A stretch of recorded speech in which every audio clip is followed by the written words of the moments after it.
Bem, vamos lá. Sem maiores delongas, vamos partir para cima, certo? E hoje a gente vai tratar um pouquinho sobre litisconsórcio e sucessão processual no direito processual do trabalho. Dois temas de grande relevância. Vamos lá? Simbora. Primeiro, litisconsórcio. O que é litisconsórcio? Litisconsórcio é quando eu tenho dois ou mais autores, ou dois ou mais réus, ou quando eu tenho mais de dois autores e mais de dois réus ao mesmo tempo numa mesma relação processual. Entendeu?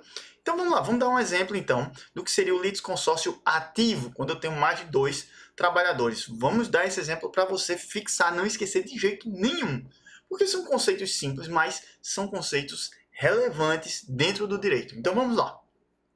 Quando é que eu tenho então o litisconsórcio ativo? Um exemplo de litisconsórcio ativo.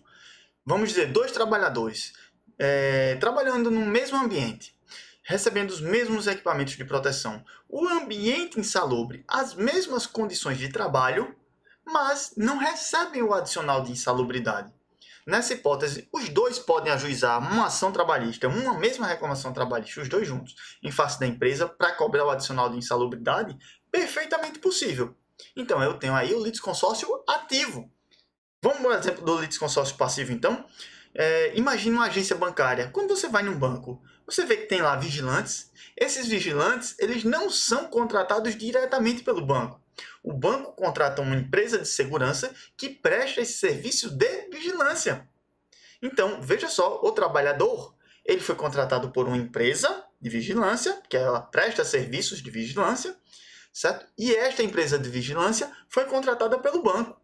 Então, vamos dizer que algum direito trabalhista tenha sido sonegado, o trabalhador pode ajuizar uma ação, reclamação trabalhista, em face da prestadora de serviços e da tomadora, no mesmo processo. Então, eu tenho aí o quê? Um litisconsórcio passivo, porque eu vou ter dois réus numa mesma relação processual. E o misto, vamos mesclar aí as situações, certo? Esses vigilantes não estão recebendo periculosidade, dois vigilantes se juntam para ajuizar uma reclamação trabalhista em face da prestadora e da tomadora. Litisconsórcio misto, ok? Mais de um reclamante e mais de um réu no mesmo processo, ok? Vamos lá. Seguindo a próxima classificação, quanto à obrigatoriedade, o litisconsórcio ele pode ser facultativo ou necessário. Facultativo, o próprio nome diz. As partes vão e se juntam porque elas querem se juntar, porque elas poderiam ter ajuizado ações independentes. O exemplo que eu dei agora há pouco do adicional de insalubridade. Cada trabalhador poderia ajuizar sua reclamação pedindo a insalubridade? Poderia. Porque eles se juntaram, então, para um processo só. Porque quiseram. Pode. Nessa situação específica, pode. Os limites a gente vê daqui a pouquinho. Mas nessa situação específica, pode. Mesmo estabelecimento, mesmas condições de trabalho, os mesmos pedidos. Adicional de insalubridade é o mesmo pedido. Então, pronto. Pode, nessa situação. Ok? Se eles quisessem ajuizar reclamações cada um por si, também poderia. Então, eu estou diante de um litisconsórcio facultativo. E o necessário? Necessário não. Necessário ele é obrigatório. Eu não tenho opção. Tenho que ajuizar em conjunto com outra pessoa ou ajuizar em face de duas pessoas, certo? E um exemplo é esse trazido pela reforma trabalhista, que é em relação à tentativa de declaração de nulidade, certo? Ou quando eu busco o objeto da ação é a declaração de nulidade de uma cláusula convencional, uma norma convencional, fruto de uma negociação coletiva. Lembrando que a negociação coletiva pode ter uma convenção coletiva ou um acordo coletivo de trabalho. Convenção coletiva, eu tenho sindicato contra sindicato. Sindicato dos trabalhadores e dos empregadores, certo? Categoria profissional e categoria econômica. O acordo coletivo de trabalho, eu vou ter sindicato dos trabalhadores de um lado e a empresa de outro lado, ok? Então vamos lá. Um exemplo. O FGTS, Fundo de Garantia por Tempo de Serviço. Fundo de Garantia por Tempo de Serviço. O que é o FGTS? É praticamente como se fosse assim, uma poupança forçada para o trabalhador. Todos os meses, pela lei, o empregador ele tem que pagar o salário e, além do salário, depositar 8% numa conta vinculada ao trabalhador. Essa conta é vinculada porque é aberta lá em nome do trabalhador, mas é uma poupança forçada porque o trabalhador ele não pode chegar lá e pegar os 8% a qualquer hora. Não. A lei é quem vai dizer as hipóteses em que o trabalhador pode sacar esse fundo de garantia. Esse fundo de garantia, então, o empregador ele paga 8% todos os meses. 8%. Paga o salário do trabalhador mais 8% para o FGTS. Salário do trabalhador deposita 8% do FGTS. Salário do trabalhador deposita 8% na conta do FGTS. Vamos imaginar uma situação hipotética aqui, em que o sindicato da categoria profissional, ou seja, dos empregados, se juntou com o sindicato da categoria dos empregadores, categoria econômica, certo? Negociaram, criaram uma convenção coletiva de trabalho e decidiram reduzir esse percentual. De 8%, eles decidiram reduzir para 2%, certo? Só que a legislação ela não permite. Eu não posso simplesmente reduzir esse FGTS. Então, o que é que acontece? Essa é uma manobra ilegal. O trabalhador ele pode cobrar as diferenças do empregador? Pode. Mas veja só, se o trabalhador ele quer discutir isso daí, para que o empregador pague as diferenças antes de o juiz determinar o pagamento, o juiz vai ter que apreciar a legalidade ou ilegalidade daquela norma coletiva de trabalho. O juiz tem que chegar e dizer, olha, essa norma coletiva, ela é ilegal, ela não pode surtir efeitos. Nesse caso, empregador, você vai ser condenado a pagar as diferenças, certo? Mas note o seguinte, essa norma coletiva, ela foi criada, não foi pelo empregador, foi pelos sindicatos. E o juiz ele não vai declarar a nulidade daquela norma? Pronto. Nessa situação, a legislação hoje prevê que se eu precisar analisar a legalidade de uma cláusula normativa, certo? Seja fruto de uma convenção ou de um acordo coletivo de trabalho, eu tenho que chamar para dentro do processo, para discutir aqui dentro dessa relação processual, quem participou da negociação. Quem negociou, então? Se fosse um acordo coletivo, era a empresa e o sindicato. Como foi a convenção coletiva de trabalho, eu vou ter que chamar os dois sindicatos, sindicato da categoria profissional e sindicato da categoria econômica. Então, se eu vou ajuizar uma ação pedindo a declaração de nulidade de uma cláusula convencional desse porte, desse tipo, e pagamento das diferenças, o que é que eu vou fazer? Eu tenho que colocar no polo passivo, necessariamente, a empresa que está pagando a menor e os dois sindicatos que negociaram esta cláusula. Eu vou ter que chamar todo mundo. Isso vai ser o quê? Um litisconsórcio necessário. Litisconsórcio, vamos juntar os conceitos aqui que a gente já viu? Litisconsórcio passivo, porque eu vou colocar todo mundo no polo passivo, e necessário, porque eu vou ter que chamar todo mundo. Vamos ver aqui o que é que diz o parágrafo 5º do 611-A da CLT? Vamos lá. Os sindicatos subscritores, os sindicatos que assinarem a Convenção Coletiva de Trabalho ou Acordo Coletivo de Trabalho, deverão participar como litisconsortes necessários em ação individual ou ação coletiva que tenha como objeto a anulação de cláusulas desses instrumentos. Quais instrumentos? Anulação de cláusulas de acordo coletivo de trabalho ou convenção coletiva de trabalho. Então, no exemplo que eu dei, como eu vou tentar a declaração de nulidade de uma cláusula de uma norma coletiva, de uma convenção, sendo bem específico, de uma convenção coletiva de trabalho, quem é que eu devo colocar no polo passivo desta ação? A empresa, que vai ter que me pagar as diferenças, e os dois sindicatos que negociaram esta norma coletiva ilegal, ok? Então aqui a gente já teve o conceito de litisconsórcio e a gente já falou aqui do litisconsórcio ativo, passivo, misto, facultativo e necessário, ok? Agora, pensando nesse negócio do litisconsórcio necessário, vamos imaginar uma situação. Existe litisconsórcio ativo necessário, porque o exemplo que eu dei, eu vou ajuizar uma reclamação trabalhista para pedir a diferença do FGTS. E eu vou colocar no polo passivo todos três, os dois sindicatos e mais a empresa. Litisconsórcio necessário passivo. Mas é possível que o litisconsórcio seja necessário e ativo, uma situação em que eu tenha que me juntar com outra pessoa para poder demandar? Porque se houver essa necessidade, como é que ficaria num caso de recusa? Bem, nesse aspecto, O TST, ele cristalizou um entendimento de que o litisconsórcio ativo, ele vai ser, como é que eu posso dizer? Vamos dizer assim, facultativo mesmo, certo? A aglutinação, quando eu junto os autores no mesmo polo, no polo ativo, melhor dizendo, quando eu juntar dois autores no polo ativo, ele vai ser facultativo porque é de acordo com a conveniência dos autores. Agora, no polo passivo, aí sim o litisconsórcio ele pode ser necessário. E o TST ele vai tratar desta situação quando vai falar em ação rescisória.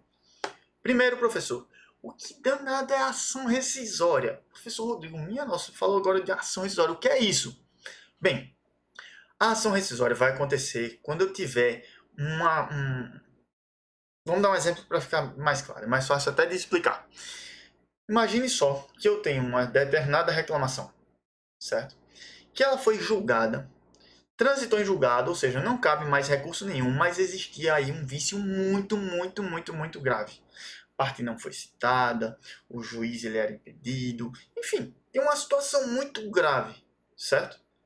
E aí, essa sentença ela não pode prosperar no mundo jurídico. Como é que eu vou fazer para desconstituir essa sentença? Eu vou rescindir essa sentença através de uma ação específica, certo? Vai ser um processo específico, um processo próprio. Não vai ser dentro do mesmo processo, vai ser uma outra ação. Que essa ação vai chamar de ação rescisória, certo? Então existe um vício muito grave no primeiro processo, eu ajuizo uma ação rescisória para tentar desconstituir aquele primeiro, certo? Para desconstituir a sentença daquele primeiro processo, ok? Bem, imagine só uma situação de um litisconsórcio misto. Eu e outra pessoa. Nós dois juntos estamos demandando em face de outras duas pessoas. Vamos dizer, dois trabalhadores em face de duas empresas, para ficar bem claro. Certo? Nós perdemos o processo. Ou vamos dizer que... Vamos simplificar. Nós perdemos o processo. Só que eu verifiquei que existe um vício muito grave. E eu tenho a intenção de rescindir essa sentença. Nesse caso, eu preciso chamar esta outra pessoa que litigou junto comigo, fazendo um litisconsórcio ativo, para nós dois juntos ajuizarmos uma ação rescisória em face das outras duas empresas. E se essa outra pessoa que está aqui comigo, se ela não aceitar, aí o que é que o TST vai dizer? Você pode se juntar, vocês podem, vocês dois, nós dois aqui, ó, nós vamos nos juntar para ajuizar a ação rescisória. Beleza. Aí eu vou ter um litisconsórcio ativo também na ação rescisória, certo? Agora, se aquele cara não quiser, se aquele cara que litigou juntamente comigo em face das empresas, no primeiro processo, se ele não quiser, bem, o que é que eu vou fazer então? A sentença, eu não posso rescindir, desconstituir a sentença para mim, para as duas empresas, e permanecer para o outro. Ou eu desconstituo para todo mundo, ou não desconstituo a sentença. Então, o que é que eu vou fazer? Se ele não quiser, eu vou colocar agora aquele carinha no polo passivo da ação rescisória. Ou seja, eu vou ajuizar uma ação rescisória em face daquele que litigou junto comigo no primeiro processo e mais das duas empresas, certo? Porque o objetivo da ação rescisória é o quê? É desconstituir a sentença. Então, ou eu desconstituo a sentença para todo mundo, ou não desconstituo. Então, se ele não está querendo desconstituir a sentença, e eu estou, as empresas se deram bem no outro processo, elas também não querem desconstituir. Se os três não querem desconstituir e eu quero, eu ajuizo a reclamação, no caso a ação rescisória, em face dos três. Vamos ver aqui, vamos ler, para não restar nenhuma dúvida em relação ao litisconsórcio necessário, ok? Vamos lá. Súmula 406 do TST. O litisconsórcio na ação rescisória é necessário em relação ao polo passivo da demanda, porque supõe uma comunidade de direitos ou de obrigações que não admite solução dispar, solução diferente entre os litisconsortes, em face da indivisibilidade do objeto. A sentença é uma só, não posso desconstituir para uns e para outros não. O objeto é indivisível, ou eu vou rescindir a sentença para todo mundo, ou não rescindo. Já em relação ao polo ativo, o litisconsórcio é facultativo, uma vez que a aglutinação de autores se faz por conveniência, vontade, e não pela necessidade decorrente da natureza do litígio, pois não se pode condicionar o exercício do direito individual de um dos litigantes no processo originário à anuência dos demais para retomar a lide, certo? Então o TST foi muito claro nesse sentido.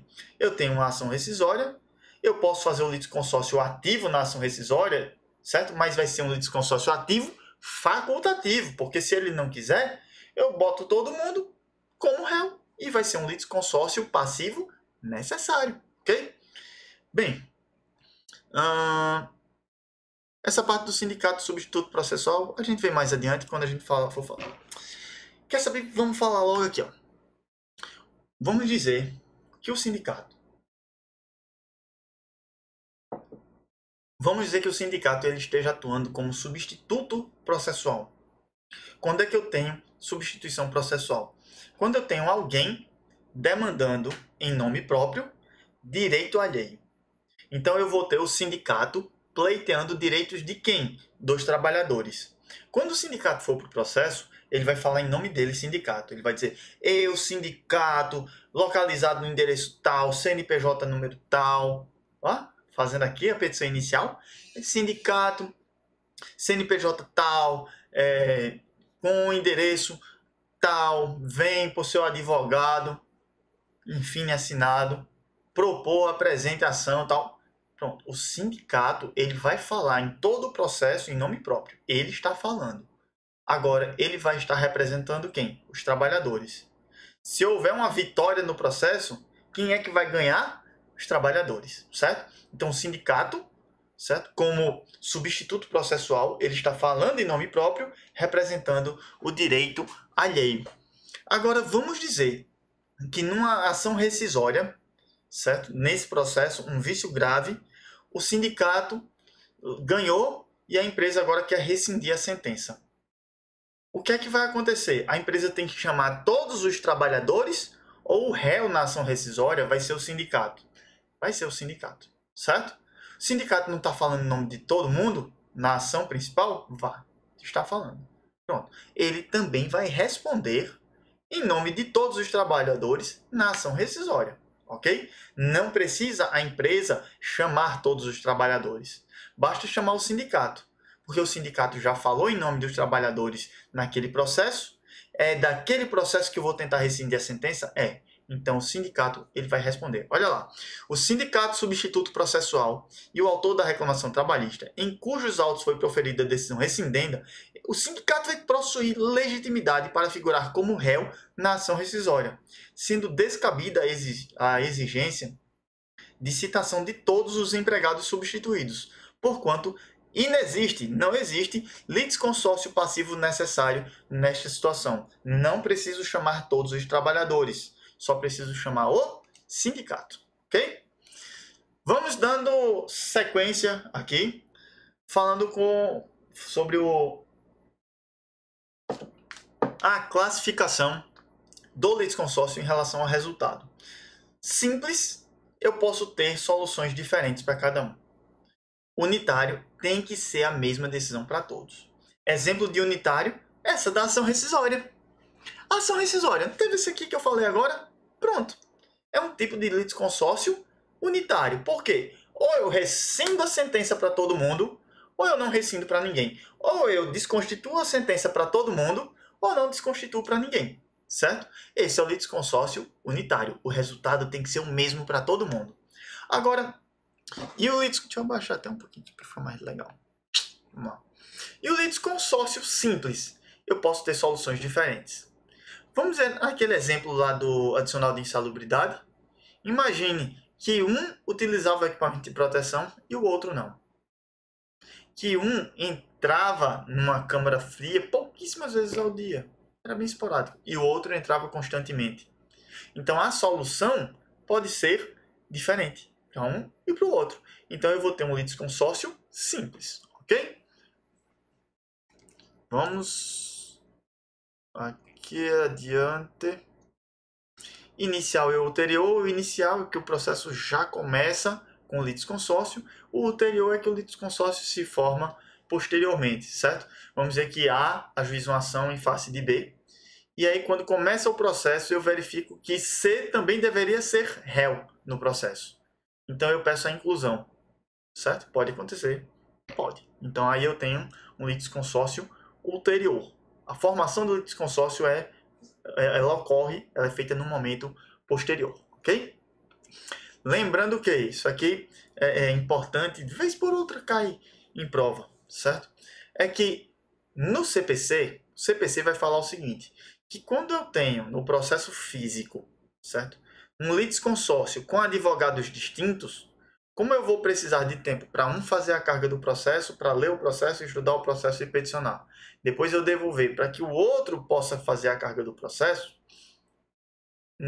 tendo em conta essa necessidade, o CPC disse, olha, quando eu tiver um litisconsórcio e os litisconsortes eles tiverem advogados distintos, o prazo vai ser sempre em dobro. Mas aí o TST disse o seguinte, ó, isso aí não rola aqui na área trabalhista não. Não rola por quê? Porque aqui a gente tem o princípio da celeridade. O processo tem que correr muito rápido, porque normalmente quem vai para a Justiça do Trabalho está desempregado. Mais de 90% das reclamações trabalhistas, o trabalhador, ele não é trabalhador, ele é ex-trabalhador, ele é ex-empregado, ele não está trabalhando mais. Ele precisa de uma resposta rápida, o cara está desempregado. Isso aí não tem celeridade lá no processo civil? Tem sim. Mas no processo do trabalho, o TST entendeu aí que é um princípio que informa a nossa área com mais força. Então, nesse caso, diante do princípio da celeridade, eu não vou ter esse negócio de dobrar prazo para litisconsortes quando tiverem advogados distintos. Não. Por quê? Porque atenta contra o princípio da celeridade. Ok? Olha lá o que é que diz a OJ 310 da SDI 1. Inaplicável ao processo do trabalho a norma contida lá no CPC em razão da incompatibilidade com a celeridade que é inerente ao processo do trabalho. O que é que diz esse artigo lá do CPC? Procuradores distintos, litisconsortes, procuradores distintos, prazo em dobro. Não se aplica ao processo do trabalho, ok? Vamos lá agora falar um pouquinho sobre sucessão trabalhista. O que é a sucessão trabalhista? Veja lá, estou falando de substituição. Quando eu falei no sindicato lá, eu falei em substituição. Aqui eu estou falando em sucessão. Ou seja, eu tenho uma determinada pessoa que está no processo e ela sai e dá lugar a outra pessoa. Pode acontecer? Pode. Não é uma coisa muito frequente, mas pode acontecer. Exemplo. Vamos dizer que um determinado trabalhador fazia horas extras, habituais. Só que ele nunca recebeu esse valor das horas extras. E ele decidiu ajuizar uma reclamação trabalhista em face da empresa para cobrar esses valores. Isso acontece? Ah, demais! Bem, então vamos lá. O trabalhador ajuizou uma reclamação trabalhista em face da empresa para cobrar horas extras. E aí, por um infortúnio, um acontecimento da vida, o cara sofreu um acidente no meio da rua, foi atropelado, morreu. Pegou o coronavírus, morreu. Por qualquer motivo, morreu. Certo? E agora, o que é que eu faço com esse processo? O autor morreu. Eu arquivo? Não, não vai arquivar. Alguém vai assumir. Alguém vai compor esse polo ativo. Alguém vai suceder. Vai acontecer uma sucessão processual. Outra pessoa vai entrar no lugar desse trabalhador para cobrar essas horas extras. Quem? Quem vai poder entrar? Aí se liga que a gente tem uma regrinha aqui, certo? Que é uma regra própria. Muita gente acaba errando porque se confunde lá com o direito civil, com o processo civil, certo? Aqui a gente tem uma regrinha bem própria, certo? E aí, olha o que é que vai acontecer aqui. Os valores devidos pelos empregadores aos empregados e os montantes das contas individuais do FGTS e do PIS/PASEP não recebidos em vida pelos respectivos titulares serão pagos, olha lá, ou seja, eu tenho um trabalhador que não recebeu o direito dele. Então, quem é que vai receber? Certo? Serão pagos a quem? Quem vai se tornar titular desse direito? Vamos lá. Esses valores serão devidos aos titulares em cotas iguais, mesmas cotas, aos dependentes habilitados perante a Previdência Social. Certo? Então, o que é que eu vou ter que fazer num processo desse? Eu vou ter que oficiar o INSS, pegar uma lista dos dependentes que estão habilitados lá. Vamos dizer que tenha a esposa e 2 filhos, um de 2 anos de idade, outro de 10 anos de idade, todos 3 habilitados. Nesse caso, 1/3 para cada um. Não vai ser a metade para a esposa e a outra metade dividir igualmente? Não. Cotas iguais para os 3, certo? Tem um dependente aqui com 20 anos de idade. É dependente habilitado no INSS? Vai receber também a cota. Professor, eu estou percebendo aqui que tem a esposa, tem um filho de 15 anos de idade e tem outro filho com 25 anos de idade. Mas esse filho de 25 anos de idade não é dependente habilitado perante o INSS. Quem é que vai receber? A esposa e o filho de 15 anos de idade. Ok? Então veja que é diferente do que a gente tem lá no direito civil, é diferente do que a gente tem lá no processo civil. Aqui esses valores vão ser divididos em cotas iguais perante ou para os dependentes habilitados perante a Previdência Social, ok? Ou na forma da legislação dos servidores civis militares e na falta aos sucessores previstos na lei civil, indicados em alvará judicial, independentemente de inventário ou arrolamento. Ou seja, se não tiver ninguém habilitado lá no INSS, aí eu vou pegar a sucessão da lei civil, certo? Mas tem que haver uma ação lá na Justiça Comum, de um alvará, indicando quem são esses sucessores, ok? Então, nossa regra é um pouquinho diferente, mas está aí colocada para você não errar de jeito nenhum, ok? Outra hipótese de sucessão processual. Outra hipótese, então, em que eu tenho um autor ou um réu, e aí esse autor, ele sai do processo e entra outro no lugar. É o caso, por exemplo, na ação popular e na ação civil pública. Vamos dizer que uma entidade ajuizou uma ação popular, uma entidade ajuizou uma ação civil pública, certo? E aí, de repente, no meio do caminho, ela disse, não quero mais participar desse processo, eu quero desistir.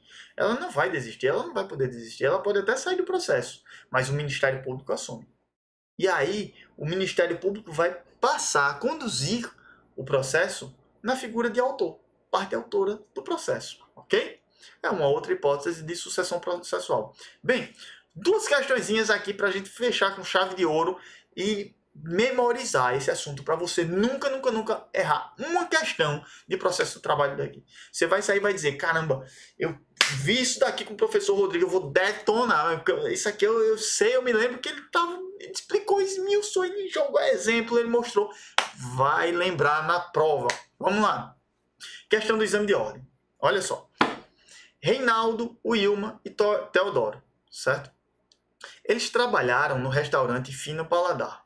Todos procuraram o mesmo advogado para apresentar uma reclamação trabalhista. Reinaldo, ele disse que não recebeu hora extra. Wilma, ela informa que não recebeu as verbas rescisórias, verbas resilitórias, verbas decorrentes da rescisão. Quais são essas verbas? Aviso prévio, multa do FGTS, 13º proporcional, férias proporcionais. Então eu tenho Reinaldo pedindo hora extra e Wilma pedindo verbas rescisórias. E Teodoro, ele disse que não recebeu participação nos lucros. Pessoal, o que é que eu tenho aqui? Se liga nessa. Eu tenho 3 pessoas querendo ajuizar uma reclamação trabalhista, só que cada uma está pedindo uma coisa diferente. Pela lei, eu posso ter esse litisconsórcio ativo, facultativo, desde que o objeto seja o mesmo. Porque senão vira uma salada. Imagina eu pegar um processo com 100 trabalhadores, cada um pedindo uma coisa diferente. Então a legislação ela vai dizer, eu posso acumular tudo num só processo? Posso. Desde que as pessoas tenham trabalhado para uma mesma empresa ou estabelecimento, certo? E que os pedidos sejam os mesmos, a situação tem que ser a mesma. Se cada um está pedindo uma coisa, isso vira uma salada. Imagina conduzir um processo. Eu vou ouvir agora testemunha para saber se Reinaldo fez hora extra. Agora eu vou ouvir uma outra testemunha para saber se a pessoa recebeu ou não as verbas rescisórias. Eu vou ouvir uma outra testemunha para saber como é que era o cálculo da participação no lucro. Vira uma salada. O processo, isso aí vai afrontar até a celeridade do processo. Então não posso ter um litisconsórcio desse jeito. Então vamos lá para as assertivas. Diante da situação retratada de acordo com a CLT, assinale a assertiva correta. Letra A. Não é possível o ajuizamento de reclamação plurima. Reclamação plurima é o litisconsórcio, certo? O litisconsórcio ativo, quando eu tenho muitos autores, mais de um autor, eu tenho um litisconsórcio ativo, eu chamo de reclamação plurima, ok? Então vamos lá. Não é possível, letra A, não é possível o ajuizamento de reclamação plurima, porque os pedidos são distintos. Já tem aí o gabarito da questão. Não pode haver uma reclamação plurima aqui, nesse caso. Não pode haver o litisconsórcio ativo, neste caso. Por quê? Porque os pedidos são distintos. Eu não posso ter essa salada dentro do processo. Vamos ver as outras assertivas? A CLT não traz requisitos para o litisconsórcio ativo e, por isso, fica a critério do juiz aceitar o ingresso em conjunto. Não, não é a critério do juiz. A lei diz que para ter o litisconsórcio ativo, eu tenho que ter a identidade de matérias. No caso aqui, eu não tenho, não é a critério do juiz, ok? Letra C, cabe manejo de reclamação plurima. A gente já viu que não cabe, né? Mas vamos seguir. Porque o empregador é o mesmo. O requisito não é só o empregador ser o mesmo. É o empregador e identidade de matérias. Então, são dois requisitos. A letra C está errada porque diz que cabe a reclamação plurima, não cabe. D. No caso apresentado, caberá o ajuizamento de dissídio coletivo. Tem nada a ver, nada a ver, nada a ver. Dissídio coletivo é lá para criar norma coletiva do trabalho, certo? É direito coletivo de trabalho. Aqui não, é direito individual que eu vou estar discutindo. É o direito de Reinaldo, é o direito de Wilma, é o direito da outra pessoa, do Teodoro. Mas é o direito de cada um individualmente. Eu não vou criar uma norma coletiva de trabalho, certo? Eu não vou jogar isso lá para o tribunal criar uma sentença normativa. Não. É o direito de cada um que eu estou discutindo. É errado, então. Gabarito, então, letra A. Ok? Vamos seguir agora para a nossa última questão. Letrinha um pouquinho mais miúda, mas dá para a gente ler. Ok? Vamos lá. Também de exame de ordem. Vamos lá. Cristóvão trabalha na sociedade empresária Solventes Químicos S.A. como motorista de empilhadeira. Ocorre que, em uma viagem de lazer feita nas férias, Cristóvão sofreu um acidente automobilístico e veio a óbito. Cristóvão deixou viúva, com quem era casado há 28 anos pelo regime de comunhão parcial de bem, e deixou 5 filhos, sendo 3 deles maiores de 21 anos de idade, e os outros 2 menores de 21 anos de idade. Diante da tragédia, a sociedade calculou as verbas devidas em razão da extinção contratual decorrente da morte e pretende efetuar o pagamento a quem de direito. De acordo com a legislação de regência, assinala a opção que contempla os beneficiários dessa verba. Quem é que vai receber a verba? Olha só, tem a esposa e 5 filhos. Só que eu tenho 2 filhos maiores de 21 e 3 que são menores de 21. Então, provavelmente, quem é que está habilitado lá junto à Previdência Social?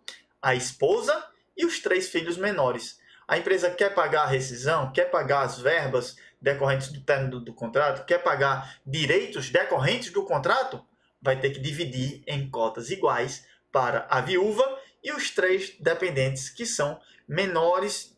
2, né? 2 menores de 21. É isso aí. Então, 3 maiores, esses daí não recebem. Quem é que vai receber? A esposa e os 2 menores de 21 anos de idade. Vamos lá para as assertivas? Letra A. Quem é que vai receber? Somente a esposa e os filhos menores, por serem dependentes previdenciários passíveis de habilitação junto ao INSS e dividirão igualmente a verba decorrente do contrato de trabalho. De novo, o gabarito na letra A, certo? O gabarito da letra A é perfeito. Quem vai receber? Esposa e os filhos que são dependentes lá, os filhos menores que podem ser dependentes perante o INSS. E vão receber como? Como é que vai ser a divisão? Cotas iguais, certo? Valores iguais para cada um. Vamos ver as outras assertivas. B. A viúva e todos os filhos são sucessores. Não. Motivo pelo qual a verba deverá ser rateada igualmente entre todos, conferindo-se isonomia. Errado. Certo? Somente os filhos menores e a viúva. C. A viúva, por ser herdeira e meeira, ficará com 50% da indenização pela ruptura do contrato de trabalho, dividindo-se o restante igualmente entre os filhos. Não, não existe esse negócio. Primeiro, os filhos maiores não recebem. Segundo, não existe isso de meiação aqui. Vai existir cotas iguais, dependentes habilitados, INSS. D de dado, para a gente fechar. A lei não é clara sobre quem deve receber a indenização, razão pela qual caberá ao juiz, no caso concreto, e verificando a necessidade de cada herdeiro, fazer a divisão justa e equânime. Essa daí é aquela que você já elimina de cara, que imagina, cada situação, o juiz vai chegar e dizer: bem, você merece 10%. Não, eu acho que você tem cara de quem precisa mais. Eu vou te dar 50%. Você precisa um pouquinho, não. Tu tem cara de rico, cara. Tu não vai receber nada. Imagina só, vai ficar a critério do juiz, cada juiz criando a sua norma? Não existe isso, né, pessoal? Então, letra A é o gabarito da questão. Vou colocar aqui. Certo? Letra A, somente a esposa e os filhos menores por serem os dependentes beneficiários previdenciários passíveis de habilitação junto ao INSS e dividirão as cotas de forma igual, ok? Bem, com isso aqui a gente conclui a nossa aula sobre litisconsórcio e sucessão processual dentro do processo do trabalho, ok? Vamos lá, vamos juntos, estude essa aula, revise, tente entrar na internet, busque mais algumas questões para você treinar e sedimentar o conhecimento, porque você se preparando agora, você vai colher lá na frente. Não espere que as coisas aconteçam na sua vida. Transforme sua vida a partir do que você pode fazer hoje. Vamos lá, vamos juntos. Valeu!